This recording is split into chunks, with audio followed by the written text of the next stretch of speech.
सोनामुखी, हरड़, मुलेठी जैसी अनेक जड़ी बूटियां और हजारों वर्षों का प्राचीन आयुर्वेदिक ज्ञान इस एक बोतल में समाया हुआ है। कायम टैबलेट, आपकी खुशियों का साथी। जब से पाकिस्तान के आर्मी चीफ आसिम मुनीर को सीडीएफ के पद से नवाजा गया है, तब से पाकिस्तान में मानो तानाशाही की चरम सीमा लगातार पार होती जा रही है।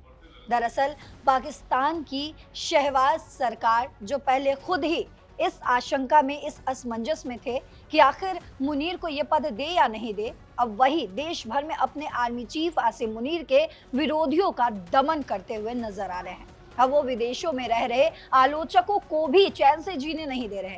क्विड प्रो को यानी लेन देन के बदले लेन देन की चाल चलते हुए पाकिस्तान ने कथित तौर पर ब्रिटेन को यह प्रस्ताव दिया है कि वो ब्रिटेन में रहने वाले पाकिस्तानी मूल के दोषी सेक्स अपराधियों को स्वीकार कर लेगा, लेकिन इसके बदले ब्रिटेन को पाकिस्तान के कुछ राजनीतिक विद्रोहियों को सौंपना होगा। एक तरफ जहां ब्रिटेन में पाकिस्तानी मूल के अपराधी जो मासूम लड़कियों का शोषण करते रहे, और दूसरी तरफ पाकिस्तान के राजनीतिक विरोधी जो सेना प्रमुख की आलोचना कर रहे हैं। अब पाकिस्तान सरकार ने ब्रिटेन से एक अजीब सा सौदा करने की कोशिश की है। वो क्या है वो भी बताती हूँ।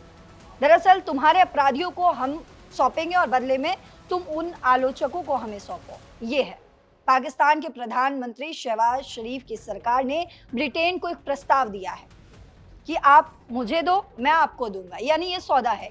पाकिस्तान राजी हो गया है और वो ब्रिटेन से उन पाकिस्तानी अपराधियों को वापस ले लेगा जो वहां ग्रूमिंग गैंग के जरिए नाबालिग लड़कियों का यौन शोषण करते पकड़े गए। बदले में ब्रिटेन को पाकिस्तान के दो बड़े राजनीतिक विरोधियों शहजाद अकबर और आदिल रजा को पाकिस्तान भेजना होगा। ये दोनों ब्रिटेन में शरणार्थी हैं और पाकिस्तानी सेना प्रमुख आसिम मुनीर की खुली तौर पर आलोचना करते रहते हैं।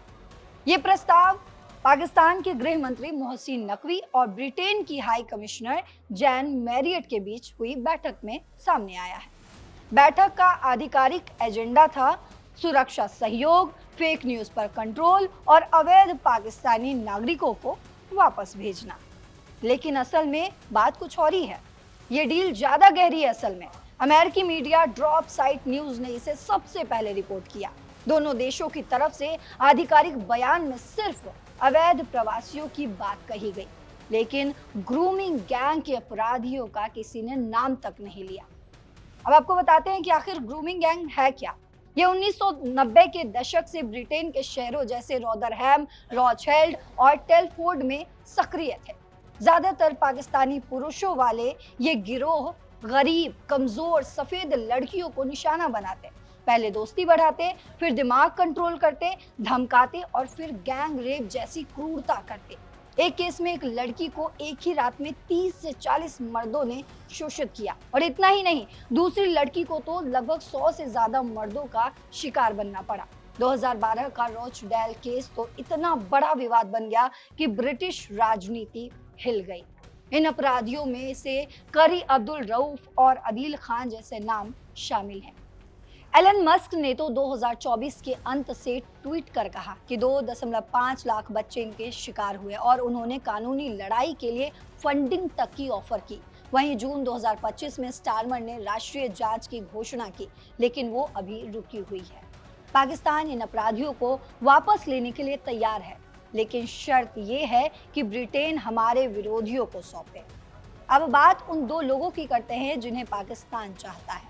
शहजाद अकबर इमरान खान के समय स्पेशल असिस्टेंट था, अब मानवाधिकार पर लिखते हैं और सैन्य तानाशाही की आलोचना करते हैं। ये आदिल रजा पाकिस्तानी आर्मी के पूर्व अधिकारी हैं जो मुनीर के खिलाफ विसल ब्लोअर बना और दोनों अप्रैल 2022 से ब्रिटेन में शरणार्थी बनकर रह रहा है। वहीं इस पर नकवी ने कहा है कि राज्य संस्थानों की बदनामी बर्दाश्त नहीं करेंगे। अगर ब्रिटेन इन्हें सौंप दे तो पाकिस्तान इन अपराधियों के लिए ट्रैवल डॉक्यूमेंट्स जारी कर सकता है। शहजाद अकबर ने ट्वीट कर लिखा है कि मेरा पत्रकारिता, मानवाधिकार लेखन और सैन्य तानाशाही की आलोचना ने पाक सरकार को गुस्सा दिला दिया है। न्यूयॉर्क के पत्रकार वसीफ अहमद ने लिखा है, सामान्य लोग ऐसे नहीं सोचते, लेकिन पाक सरकार ब्रिटिश ग्रूमिंग गैंग के विदेशी एक्टिविस्ट के खिलाफ हथियार बना रही है। यानी दोनों खुलासा करते हुए नजर आ रहे हैं। इंटरनेशनल ह्यूमन राइट्स फाउंडेशन ने इसे अंतर्राष्ट्रीय दमन कहा है। वहीं आदिल रजा को अनुपस्थिति में 14 साल की सजा भी सुनाई गई, बिना वकील या बचाव के। तो पाकिस्तान और ब्रिटेन के बीच कोई औपचारिक प्रत्यर्पण संधि नहीं है, लेकिन ब्रिटेन का कानून ऐसी डील्स की इजाजत देता है। ये सौदा नैतिक और कानूनी रूप से मुश्किल पैदा कर सकता है। क्या ब्रिटेन मान जाएगा? आपको क्या लगता है? आपको जो भी लगता हो कमेंट बॉक्स में जरूर बताते जाइएगा। फिलहाल इस खबर में इतना ही। देश और दुनिया की बाकी खबरों के लिए देखते रहिए दैनिक जागरण। नमस्कार।